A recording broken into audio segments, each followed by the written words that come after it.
LibreOffice बेसच्या spoken ट्युटोरियलमध्ये आपले स्वागत. यात आपण बेसच्या टेबल्स आणि रिलेशनशिप्स बद्दल जाणून घेणार आहोत. येथे आपण शिकणार आहोत टेबलमध्ये डेटा भरणे, रिलेशनशिप्सची व्याख्या आणि त्यांची निर्मिती. लिब्रिऑफिस बेसच्या आधीच्या स्पोकन ट्युटोरियलमध्ये आपण बेसचा परिचय, डेटाबेसचे बेसिक्स तसेच डेटाबेस आणि टेबल्स बनवणे याबद्दल शिकलो. त्या ट्युटोरियल दरम्यान आपण लायब्ररी नामक डेटाबेस आणि बुक्स नावाचे टेबलही बनवले होते. या ट्युटोरियलमध्ये आपण लायब्ररी डेटाबेस परत उघडू आणि टेबलमध्ये डेटा कसा भरायचा ते शिकू. त्यासाठी आपण लिब्रिऑफिस बेस हा प्रोग्राम सुरू करूया. त्यासाठी स्क्रीनवर डावीकडे खाली असलेल्या स्टार्ट बटनवर क्लिक करा. ऑल प्रोग्राम्स वर क्लिक करा. नंतर लिब्रिऑफिस सूट मधील लिब्रिऑफिस बेसवर क्लिक करा. आपण मागील ट्युटोरियलमध्ये लायब्ररी डेटाबेस तयार केल्यामुळे आता आपल्याला तो केवळ उघडायचा आहे. ते करण्यासाठी open an existing database file या पर्यायावर क्लिक करा. रिसेंटली यूज्ड या ड्रॉप डाउन बॉक्समध्ये आपला लायब्ररी डेटाबेस दिसेल. आता फिनिश या बटणावर क्लिक करा. जर तुम्हाला तो दिसत नसेल तर लायब्ररी डेटाबेस सेव्ह केलेली विंडोज डिरेक्टरी उघडूया. त्यासाठी मध्यभागी असलेल्या ओपन बटणावर क्लिक करा. फाईल मिळाल्यावर त्यावर क्लिक करा आणि ओपन बटणावर क्लिक करा. आता जर लिब्रिऑफिस बेस हा प्रोग्राम आधीपासूनच सुरू असेल तर आपण लायब्ररी डेटाबेस येथून उघडू शकतो. त्यासाठी वरील फाईल मेनूवर क्लिक करा आणि मग ओपन वर क्लिक करा. आपण लायब्ररी डेटाबेस ही फाईल जेथे सेव्ह केली आहे ती विंडोज डिरेक्टरी उघडूया. library.odb या फाईलवर क्लिक करा आणि मग ओपन वर क्लिक करा. आता आपण लायब्ररी डेटाबेस मध्ये आहोत. डावीकडील पॅनेलमधील डेटाबेसच्या सूचीतील टेबल्स या आयकॉनवर क्लिक करा. उजवीकडील पॅनेलमधील टेबल्सच्या सूचीत बुक्स हे टेबल असल्याचे दिसेल. आता बुक्स या टेबलवर राईट क्लिक करा. येथे तुम्हाला निवडण्यासाठी विविध पर्याय उपलब्ध आहेत. आता या टेबलमध्ये डेटा भरण्यासाठी ओपन वर क्लिक करा. किंवा आपण टेबल उघडण्यासाठी त्यावर डबल क्लिक देखील करू शकतो. नवी विंडो उघडेल. Books, library, LibreOffice base, table data view. आता आपण प्रत्येक सेलमध्ये टाईप करून बुक्स या टेबलमध्ये डेटा भरायला सुरुवात करू.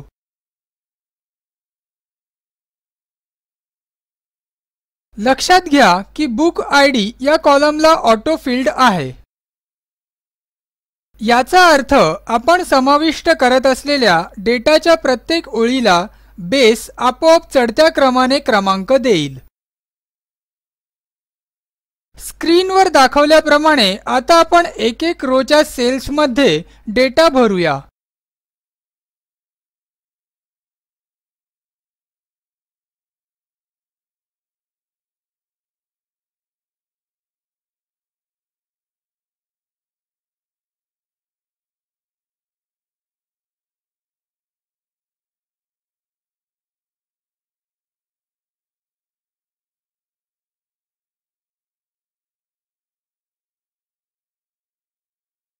अशा प्रकारे आपल्या बुक्स या टेबलमध्ये सॅम्पल डेटाच्या 5 ओळी आहेत.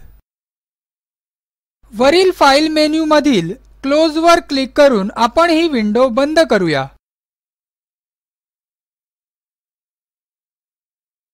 येथे तुमच्यासाठी एक असाइनमेंट आहे. प्रत्येक मेंबरची माहिती, उदाहरणार्थ मेंबरचे नाव आणि फोन नंबर असलेले मेंबर्स नामक टेबल बनवा.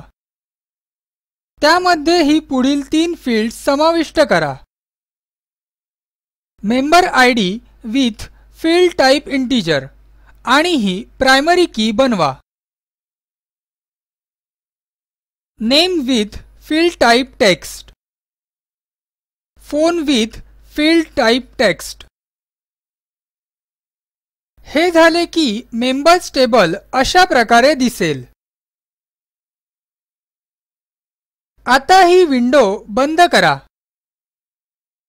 आता आपण स्क्रीनवर दाखवल्याप्रमाणे मेंबर्स टेबलमध्ये 4 सॅम्पल मेंबर्सची माहिती समाविष्ट करूया, जसे आपण बुक्स टेबलसाठी केले होते.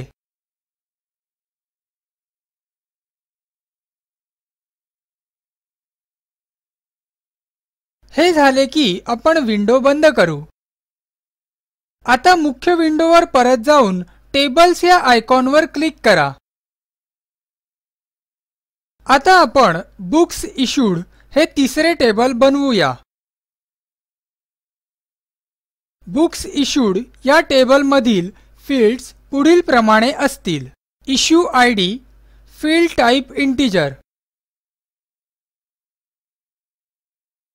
Book ID, field type integer, member ID, field type integer, issue date, field type date, return date, field type date, actual return date, field type date, checked in, field type yes/no Boolean. अशा प्रकारे आपण books issued हे table बनवले आहे. आणि आता तुम्हाला स्क्रीनवर दिसत असलेला हा सॅम्पल डेटा आपण टेबलमध्ये भरूया. जरी आता याचा काही संदर्भ लागत नसला तरी काय होते हे लवकरच आपल्याला कळेल.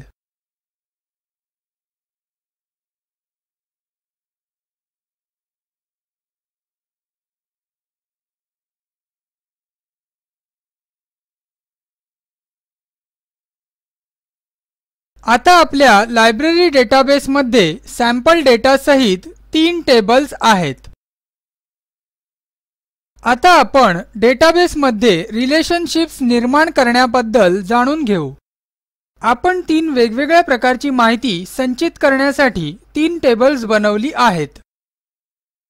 बुक्स, मेंबर्स आणि मेंबर्सना इश्यू केलेली बुक्स. तसेच आपण या 3 टेबल्समध्ये प्रत्येक पुस्तक, प्रत्येक मेंबर आणि वाचायला दिलेले प्रत्येक पुस्तक वेगवेगळे ओळखण्यासाठी तसे कॉलम्स बनवले आहेत. त्या प्रायमरी कीज आहेत.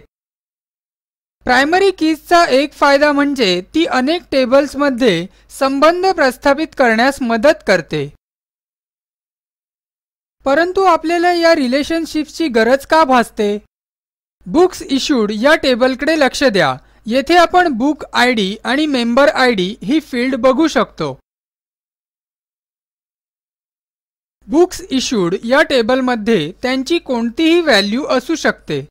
परंतु या टेबलमधील व्हॅल्यूज आणि अनुक्रमे बुक्स अँड मेंबर्स या टेबल्समधील व्हॅल्यूज यामध्ये समन्वय असणे आवश्यक आहे. म्हणजे जर बुक्स टेबलमध्ये मॅकबेथ या पुस्तकाचा बुक आयडी 3 असेल तर बुक्स इश्यूड या टेबलमधील बुक आयडी मध्ये 3 या क्रमांकाच्या सहाय्याने आपण त्याच पुस्तकाशी संदर्भ जोडू शकतो. मग आपल्याला ही 2 टेबल्स स्पष्टपणे एकमेकांना जोडण्यासाठी त्यांच्यामध्ये कुठेतरी संबंध जोडणे आवश्यक असते.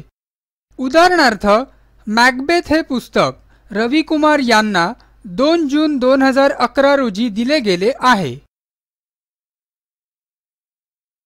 किंवा एखादे पुस्तक केवळ लायब्ररीच्या मेंबरला दिले गेले आहे, इतर कोणालाही दिलेले नाही, याची खात्री तुम्ही कशी कराल? रिलेशनशिपच्या सहाय्याने आपण या सर्व गोष्टी साध्य करू शकतो, ज्यामुळे डेटा एकमेकांना जोडण्यास मदत होते. फील्ड्समधील परस्पर संबंध प्रस्थापित करून आपल्याला बुक्स आणि मेंबर्स टेबल्समधील व्हॅल्यूज वापरणे बंधनकारक करता येते. हे कसे ते पाहू. लिब्रिऑफिस बेसच्या मुख्य विंडोतील टूल्सवर क्लिक करा. नंतर रिलेशनशिप्सवर क्लिक करा. येथे एक पॉपअप विंडो उघडेल. येथे सगळ्यात वरचे टेबल सिलेक्ट करा आणि ॲड या बटणावर क्लिक करा. तसेच आता हे सर्व इतर दोन टेबलसाठी पुन्हा करा. ही पॉपअप विंडो बंद करा. आता आपल्याला बुक्स, बुक्स इश्यूड आणि मेंबर्स ही तिन्ही टेबल्स एका ओळीत दिसतील. क्लिक, ड्रॅग व ड्रॉप यांचा उपयोग करून टेबल्समध्ये योग्य ते अंतर ठेवा. आता बुक्स टेबलमधील बुक आयडी वर क्लिक करा आणि ते ड्रॅग करून बुक्स इश्यूड या टेबलमधील बुक आयडी वर ड्रॉप करा. ह्या दोन फील्डची नावे जोडणारी एक रेषा दिसेल. अशा पद्धतीने आपण तिथे एक रिलेशनशिप प्रस्थापित केली आहे. आता आपण मेंबर आयडी साठी पुन्हा तसेच करूया. मेंबर्स टेबलमधील मेंबर आयडी वर क्लिक करून ते ड्रॅग करा आणि बुक्स इश्यूड टेबलवर ड्रॉप करा. आपण आत्ताच प्रस्थापित केलेल्या दोन्ही रिलेशनशिप्स तुम्ही बघू शकता. अशा पद्धतीने आपण रिलेशनशिप्स प्रस्थापित करू शकतो आणि त्यामुळे रिलेशनल डेटाबेसमधील विविध टेबल्समधील संचित केलेला अर्थपूर्ण डेटा एकमेकांशी जोडला जातो. अशा प्रकारे आपण टेबल्स एंड रिलेशनशिप्स वरील स्पोकन ट्युटोरियलच्या अंतिम टप्प्यात पोहोचलो आहोत. टेबलमध्ये डेटा समाविष्ट करणे आणि रिलेशनशिप्स प्रस्थापित करणे याबद्दल आपण शिकलो. स्पोकन ट्युटोरियल प्रोजेक्ट हे टॉक टू अ टीचर या प्रोजेक्टचा एक भाग आहे. यासाठी national mission on education through ICT MHRD यांच्याकडून अर्थसहाय्य मिळालेले आहे. सदर प्रकल्पाचे संयोजन spoken-tutorial.org टीमने केले आहे. यासंबंधी माहिती या साईटवर उपलब्ध आहे.